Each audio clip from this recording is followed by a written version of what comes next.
How is everybody? I know my mic isn't on yet. I'm working on it. I think do we have a video to play first? Leanna Ullum Potocnik was born on May 7th, 1957. She was born in Colorado Springs, Colorado, but she spent most of her time growing up in rural Beloit, Kansas. Leanna would give birth to two children, a son who was born on December 8th of 1972, and she would later have a daughter who was born on December 2nd, 1978. She raised both children together with her first husband, Jim Betts. They were divorced after 16 years of marriage. Leanna would later remarry, and she married Steve Potocnik, and they brought together their families, including Steve's 4 children. Leanna considered them all a part of her family, whom she loved and cared for.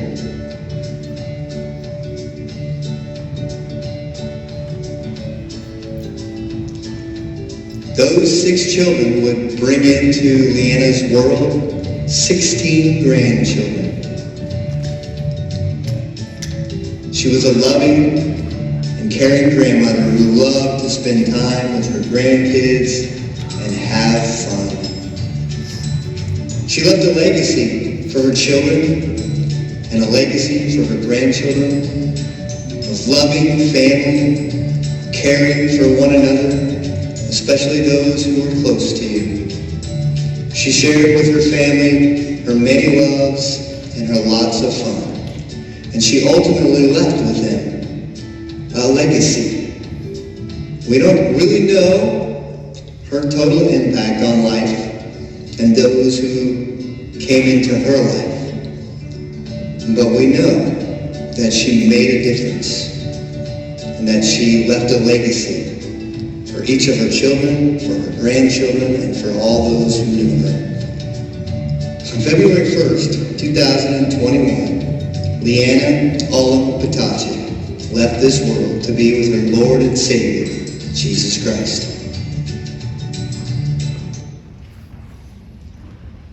I wanted to give you an opportunity to meet my mom.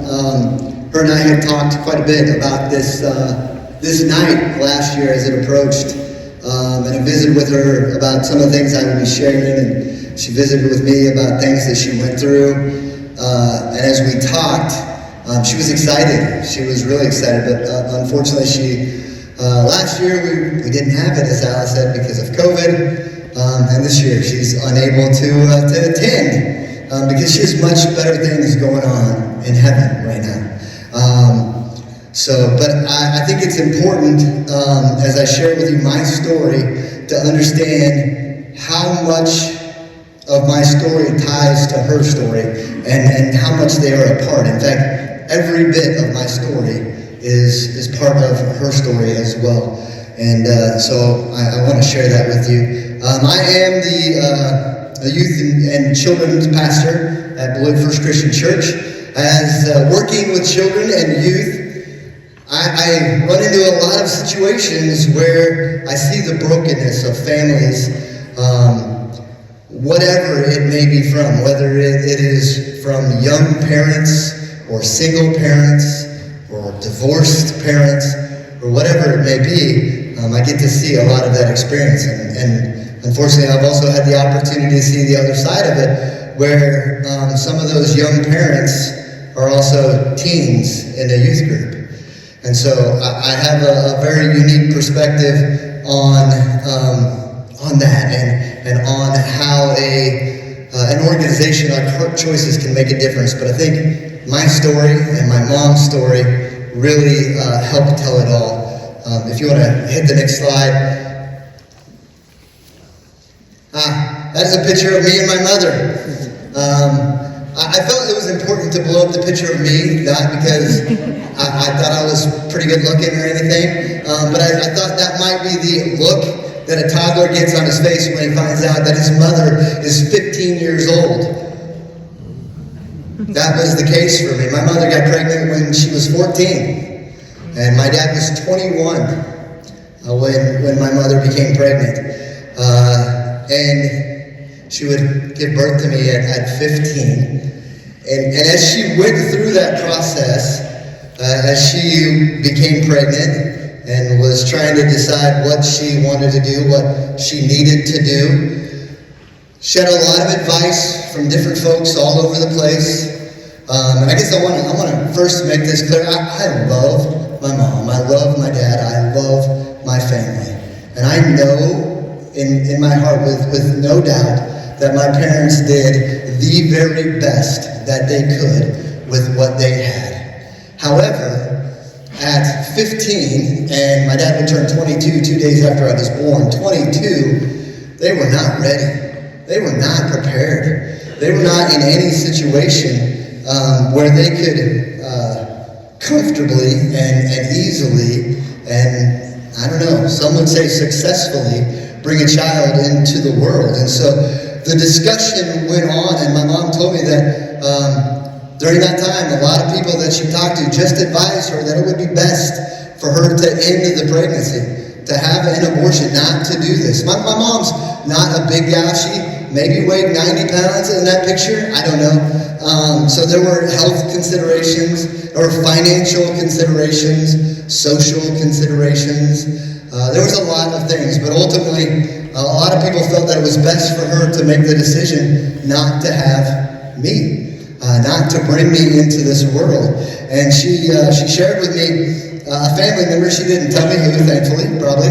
But she shared with me a family member who had told her, look, let's just get down to brass tacks, so to speak. Let's be honest. Let's look at the reality here. You're 15. The father is 22, going to be 22. You don't have any money. You don't have any education. You really don't have any support. You don't have a lot of anything at all. Like, this is not a good situation. Like, it is best for everyone involved if you decide to have an abortion, if you decide not to have this. It will work out much better. Because let's be honest, this kid isn't going to have a chance. He won't graduate high school. He won't amount to anything. He simply won't have a chance in this situation. And that's a lot of what my mother got for feedback. But my mother, along with the support of my father, decided to go through, obviously. And I'm so thankful for that. But they gave me a chance.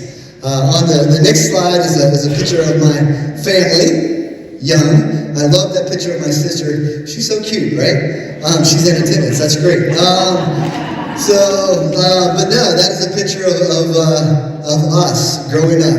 And as my mom and my dad did the best that they could to raise me, they struggled. There was challenges.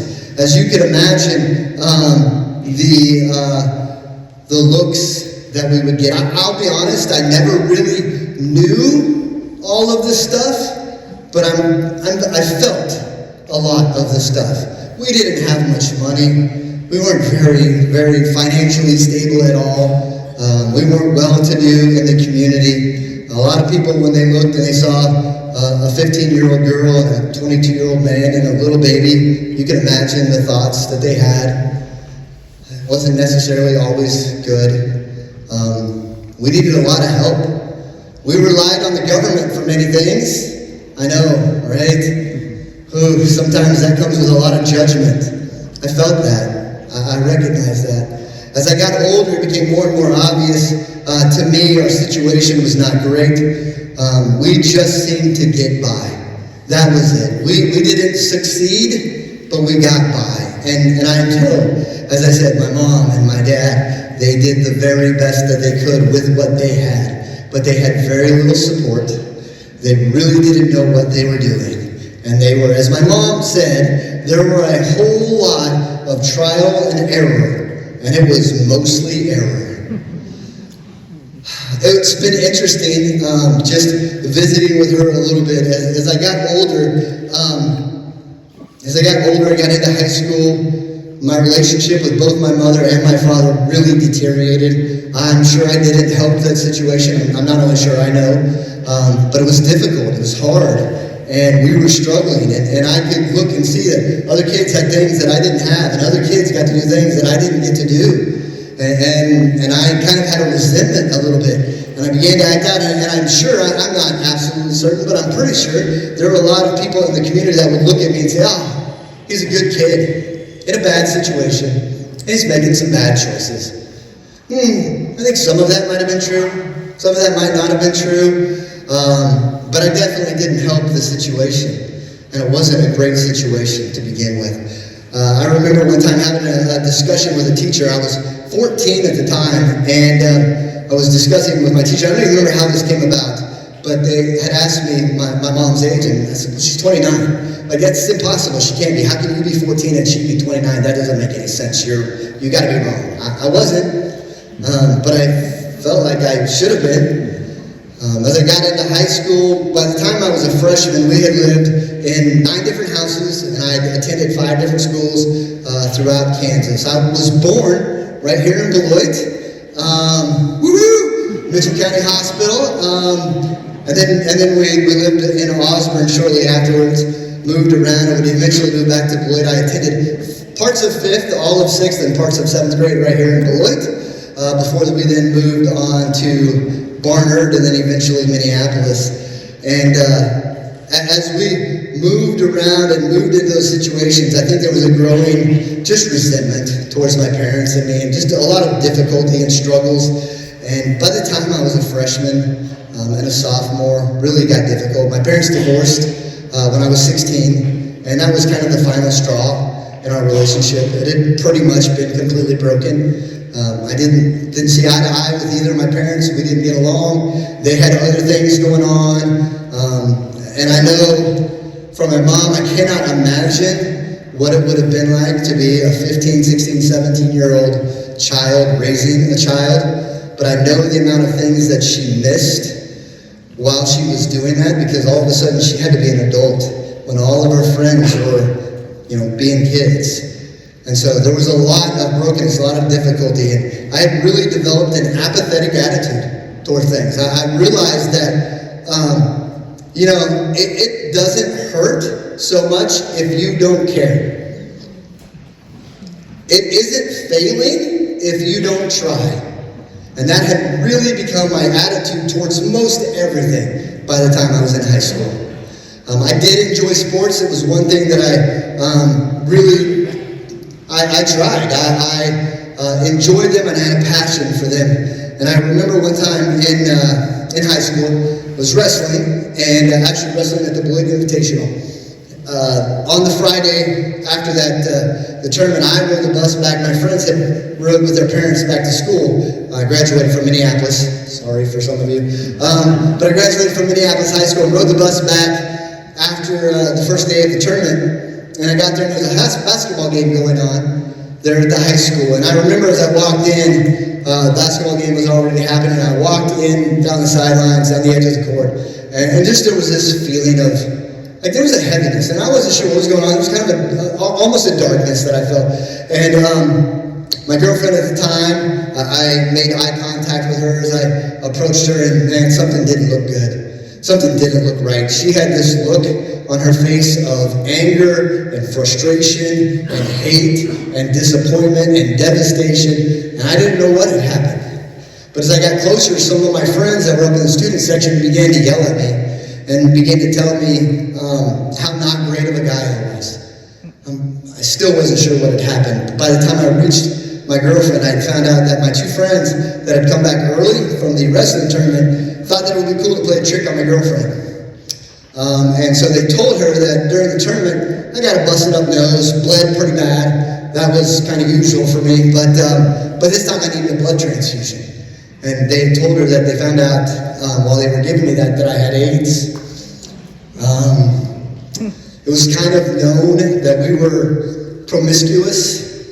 She was devastated. The entire student section hated me. She hated me. At that moment, all of the things that I felt throughout my life of disappointment, of failure, of just not being good enough came to a fruition. And I remember I left the gym and I walked to my dad's house at that point, and I went into his bedroom, into the top dresser drawer, and I pulled out a .22 pistol. And I took it back to the high school. At that time, where the Minneapolis High School game day field was our practice field when I was in high school. And I went up to the practice field, and I just remember just pacing up and down the football field. And I was holding that gun, and I was screaming, and I was yelling. I don't know what. I don't know all of the emotions that I felt, but I was just lost. I was absolutely lost. I had no relationship with Jesus. I did not attend church but a few times, so I really didn't know God. I was pretty sure that he existed, but I didn't know who he was. I'm pretty sure that I was mad at him and I was yelling at him and anybody else that would listen. But now as a Christian, I know you'll often hear, like sometimes Satan will just, talk in your ear. Like Satan will be right there just whispering. I'm here to tell you, sometimes Satan yells. And that night, Satan was yelling loud and clear in my ear, "You're not good enough. You don't deserve to be here. You're not worthy. You should have never been born." Oh, man, I just wanted somebody to care. I remember I took the gun and I fired a shot into the football field. And the gun actually jammed. And I took it and I put it under the seat. I didn't have a car, but I put it under the seat of a friend of mine's truck. And I went back inside. I stood in the corner and finished watching the game. My friend found the gun. He went to my principal, went to my football coach, my wrestling coach, and they all came and got me, brought me into the principal's office, and we had a really long talk. I talked with some police officers as well, and a few other people. And I remember that night, I stayed the night at my principal's house. The next morning, they submitted me into a hospital, and I would stay there for several weeks. I'll be honest with you, I don't believe that any time I wanted to end my life, I just wanted to end the pain. I just wanted to end the hurt. I wanted somebody to care, somebody to say that I was worth something. I wanted to feel like I mattered. And a lot of my life I didn't. And I think a lot of that stemmed from the whole situation, from birth to growing up to how everybody viewed us. Maybe not what they said to our face, but maybe what they said behind our back. And things that I would hear and things that I would pick up. I remember as I was in the hospital, the visiting hours were pretty limited. But I remember one night in the hospital, there was a knock at my window, and I went up and I pulled the window down and folded down, and it was my friend Brandon. It was a classmate of mine, a good friend, and his family was there as well. And I'll never forget what he said to me that night. He said, "Whew, Mom said you can live with us." In that moment, I felt worthy. I felt like I mattered to somebody. Like there was this emotion and excitement, like, wait, what? Brandon's mom, Vicky, was a single mom who was raising 4 children of her own. And really not easy situation. And I promise you, I made it much more difficult. But she took me in. She showed me tons of grace. And she showed me love. And I would actually go on, I would finish high school, despite what some other people thought. I would graduate, I would go on to college.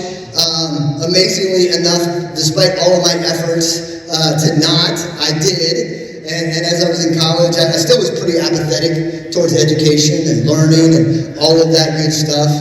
I still love sports. Went into I was a communications major, went into radio and TV broadcasting, and that was actually something that I was pretty decent at. And I felt pretty good, and I started to build this worth that I found in what I did. I could call a pretty good ball game, and I also felt like, man, that was a position of, I'm up here. Like that's a good place to be. I still struggled through school. I met my wife, Dina, while I was in college. She was pretty cute. She was pretty funny. She was pretty fun. She still is. And so I was really trying to do what I could to impress her as much as possible. She went to church every Sunday, and I was like, oh, that's it. That's my secret. And so I began going to church as an attempt to get the girl. I don't know if anybody else has ever done that, but it kind of worked for me, actually. The only problem was I found out is after I got the girl, I still had to keep going to church. That's okay, and that worked. I kept going.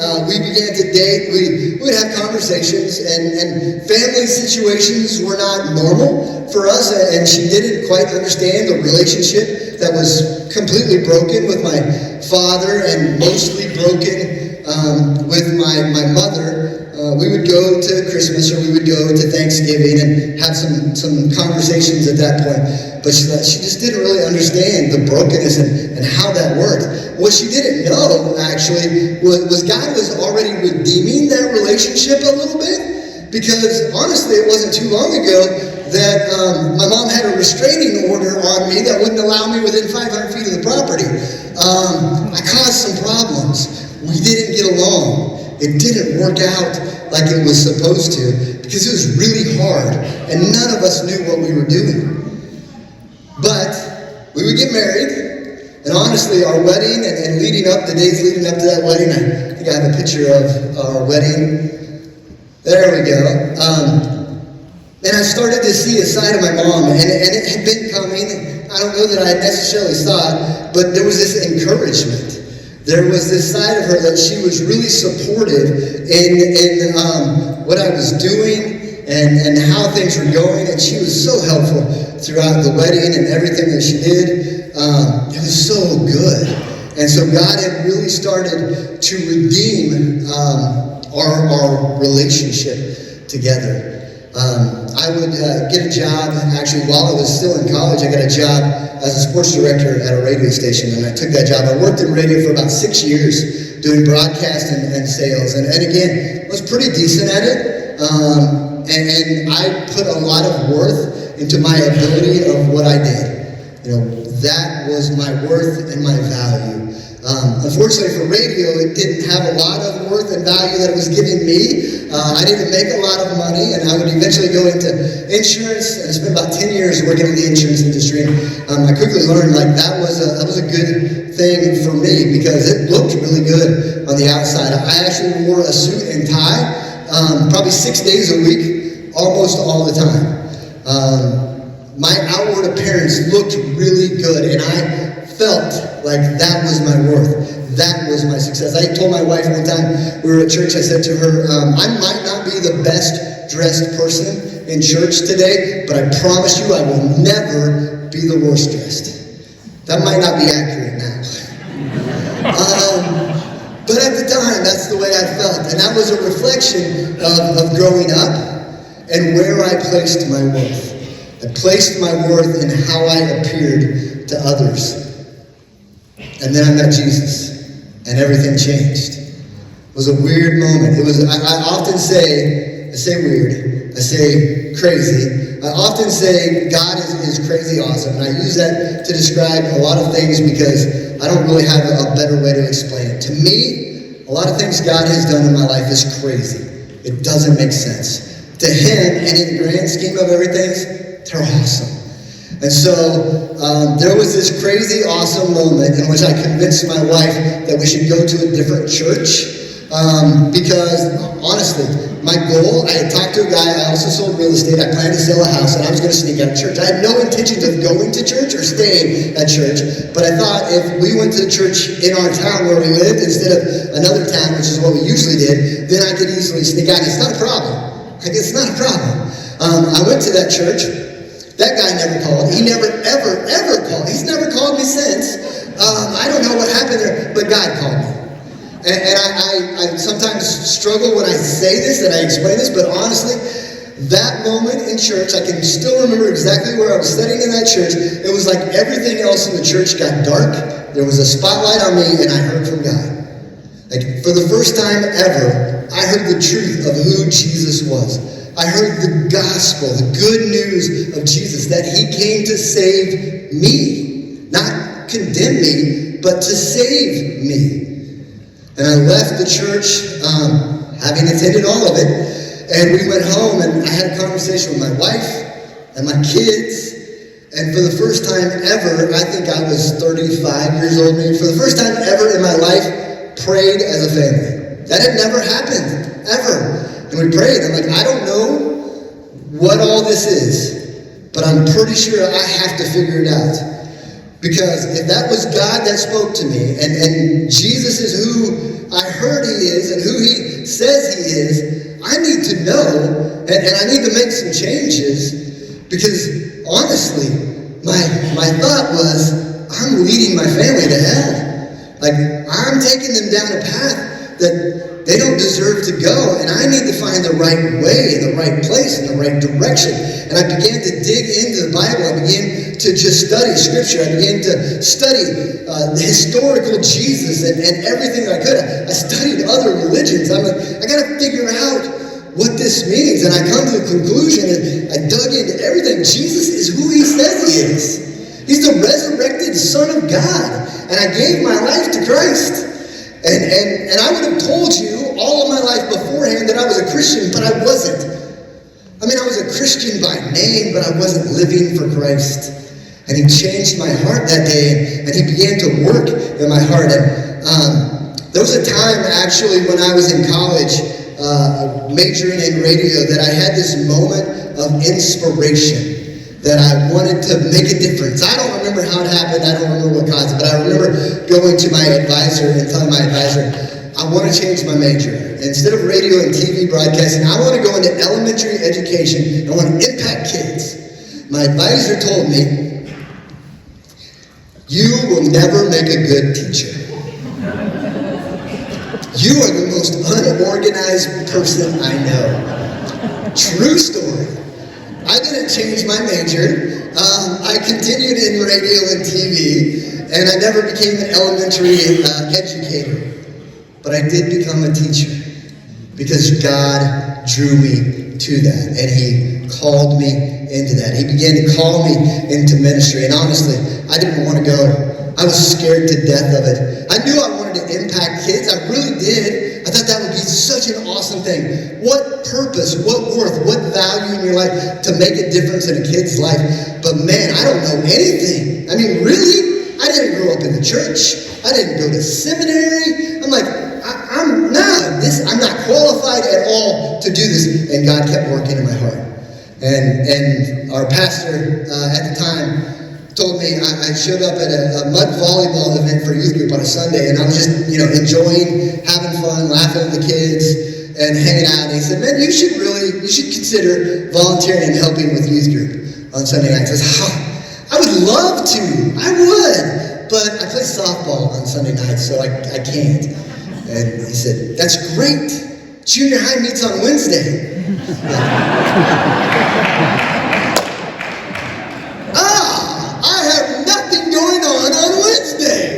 Fantastic. And so I started to volunteer, and it was really good at first because it was safe and it was comfortable, and all I was doing was hanging out and playing games and just making sure the kids weren't being total idiots. I was usually that person, but that's okay. And it was fun, but God kept working on me, and he kept drawing me in, and the next thing I know, the pastor's asking me to lead a lesson.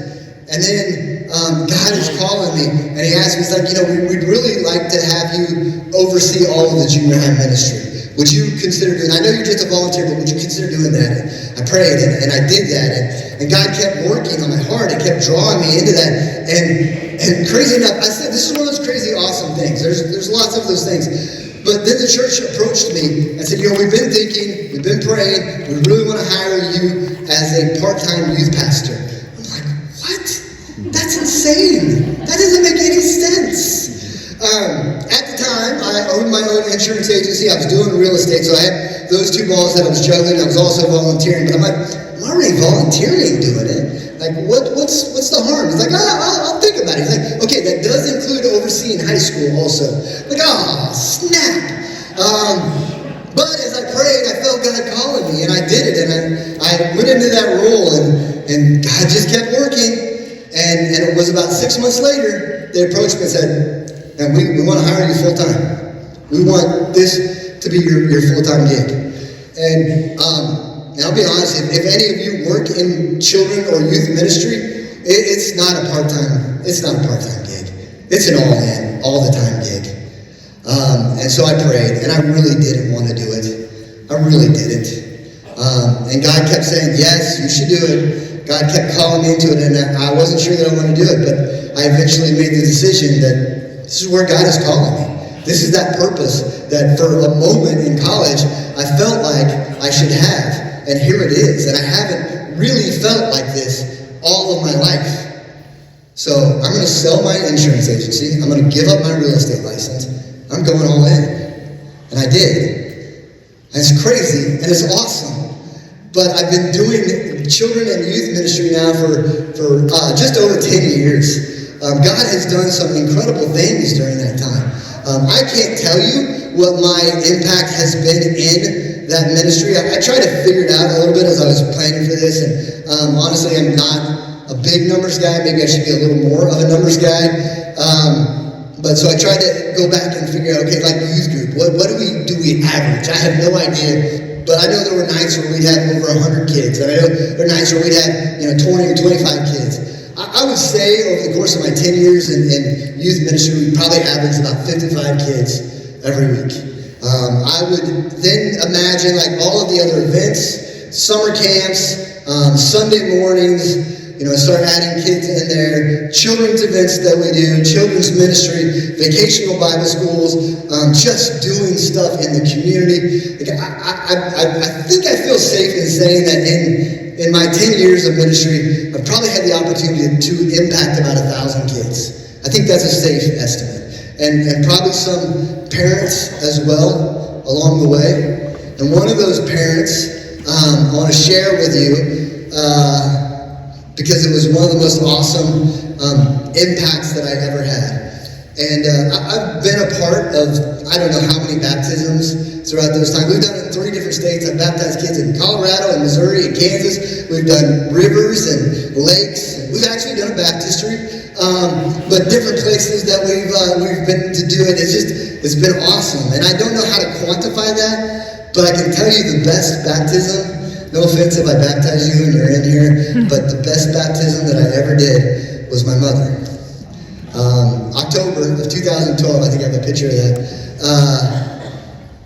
I had been baptized earlier in my life, but honestly, I didn't believe in Jesus. I was baptized, to be for real, I was baptized because it was a way to marry my wife. That's really why I got baptized. And as I thought about that, prayed about it, I need to get baptized for real, for the real reason, to give my life to Christ and to let everybody know. And so in October 2012, I was getting baptized. And my oldest daughter, that's her, Allie, she was 10 at the time, wanted to get baptized as well. And so we had that conversation. She was going to get baptized. My mom came to the Sunday service to witness her daughter and her granddaughter and her son be baptized. And she was there watching, and I was baptized. Then my daughter was baptized, and I had an opportunity to share my testimony. Usually we did video testimonies, but my video broke for some reason. I don't know why, it just didn't work. So I verbally gave my testimony, which was somewhat challenging with my mother there, but also really good. And in that service, in that moment, God called my mom. He spoke to her, and I will never forget. I was down in the water, and she was, I can tell you exactly where she was sitting also. And she came down the aisle, and she approached the stage, and she walked up the steps, and she wanted to get baptized. And I come up out of the water, and I met her at the top, and she gave me a big hug, and we hugged each other, and she's crying, and I'm crying. And she said, I'm so sorry. And I honestly believe those words weren't meant for me. I think those words were a broken and repentant heart speaking to God. And He let me hear that because He knew that I needed that and we needed that healing. But we went back down to the water. My mom was in church clothes. She dresses much better for church than I do now. But she was in her church clothes, and we went down. And I felt kind of like, John the Baptist when he baptized Jesus. I think that's kind of what it was like. Maybe not quite like that, but it felt pretty good. And I baptized her, and it was awesome. It was an incredible moment, and God was in the midst of completely redeeming our relationship in a way that I had no idea. I'm a bit of a skeptical, a bit of a cynic, and so the next day I called her up on the phone. I said, "Hey Mom, can we meet for lunch? Because I'd like to talk about what happened yesterday at church." I'm honest. I just kind of wanted, what happened? What really happened? And so we got together. We met at her favorite restaurant. She had breakfast for lunch, and I was eating with her, and she shared that she gave her life to Christ. Like, that was it. That's what happened. And it started a process of conversations that we had never had before. We started talking about God and faith and life in ways that we had never had conversations before. God took a really, really broken relationship and completely redeemed it. And so I know, regardless of what my impact has been as a youth minister or anything in this life, I know that God used me to impact at least one life, my mother's. And I think of the fact that that wouldn't be possible had my mother not made the decision to say yes to my life. Every impact that I will ever make, ever, or have ever made, is because she said yes to me. So I know not only do I have her impact, if you want to hit the next one, but I also have the impact of 3 other lives that are pretty important to me. It's my son Tyler. He's 7, he's in the 1st grade. I don't know what he's going to do with his life. He told me the other day, we were driving around, he originally wanted to be a builder. He had told me that a few years ago. I want to be a builder when I grow up, Dad. That's pretty cool. And I asked him, him and I were just cruising around. I said, do you still want to be a builder when you grow up? He's like, no, Dad, I want to be something different. I said, well, what do you want to be? He had to think, and he was trying to figure out what it was called, and we eventually got to it, and he wants to be a robotics engineer.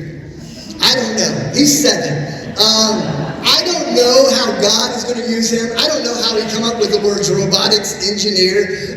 He must have saw it somewhere. But I have no idea, but I know this. Whatever impact he has made, and I'm certain he's made some already for the kingdom, whatever impact he has made or will make, he can only make because my mom said yes to me. And I also have 2 daughters.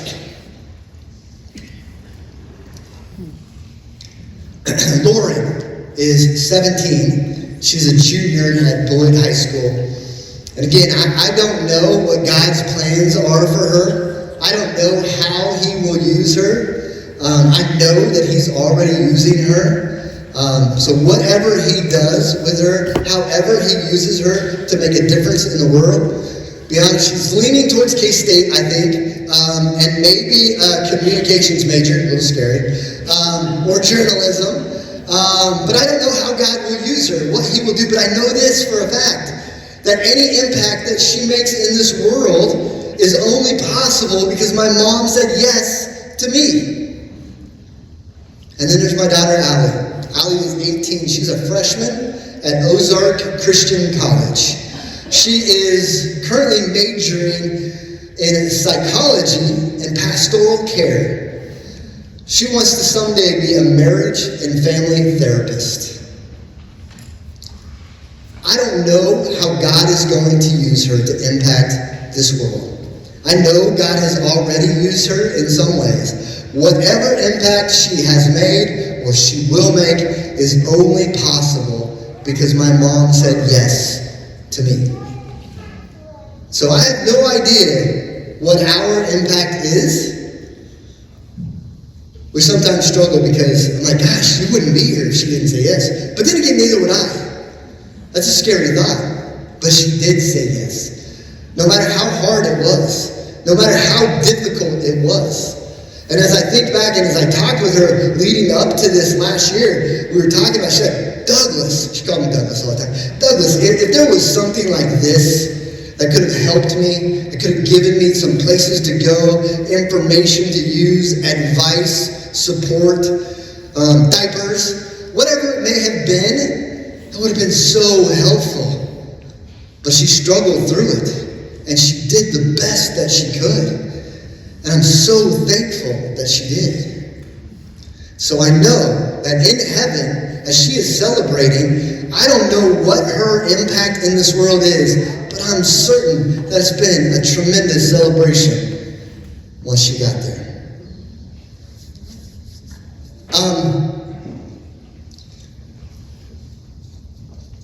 So I know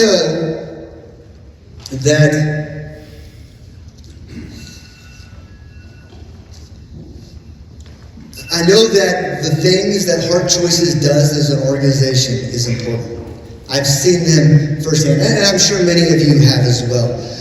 I know that oftentimes, I love the verse for tonight. Oftentimes, for folks who are unprepared, who have an unplanned pregnancy, for whatever it may be, and it's a really unfamiliar path.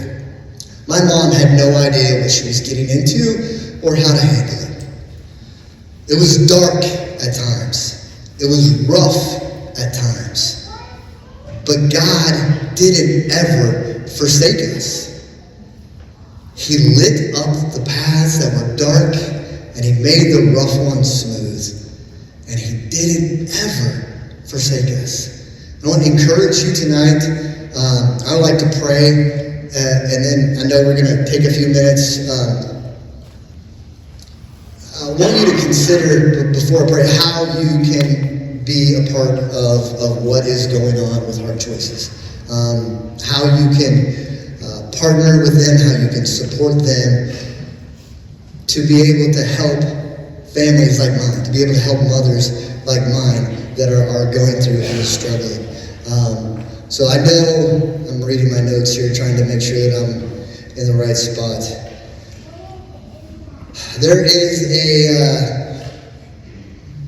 There's a manila envelope. I believe somebody we've got some manila envelopes that will be handed out here. There'll be one to each table. Each envelope will have a white envelope inside. And so I would encourage you, so you want to go ahead and start handing those out, I guess, and then to take an envelope out from them. But as that's happening, I want to pray. I want to pray for you guys. I want to pray for Heart Choices, and I want to pray that God will just, kind of like when He took a couple loaves and a couple fish and He fed 5,000. Whatever we bring. Whatever lunch we bring to the table tonight, that He will multiply that and do great work with. So if you would pray with me, please. Lord, I'm thankful for my mom. God, I'm thankful for my parents, thankful for my dad and his decision to stick it out as well and to help her and to be with her. I know that it wasn't always easy. And I'm thankful that ultimately my mom chose life for me when it may have been so much easier not to. Lord, I'm thankful for the work that You have done in their lives. I'm thankful for the work that You have done in my life. And I'm thankful, God, for the work that You will do in other mothers that are in positions where they're lost and it's dark and it's rough and they don't know where to turn or what to do. Lord, I pray, God, that You will provide for them. I pray that tonight that as those mothers are seeking, are looking, that they can come to a place like Heart Choices and be directed and guided to You and to choose life and then to be encouraged and to be supported. So Lord, I pray for the folks that are here tonight, God, that You will, I pray, God, You will use them in ways to, again, support and encourage Heart Choices and the efforts that are being made for families that are like mine, that are underprivileged, that are in difficult situations. So Lord, I pray for each one of us, Lord, that You speak to us and You tell us what You want from us. Lord, You tell us what You want, and I pray, God, that You will then call us to respond. We love You, and we pray this in Jesus' name. Amen.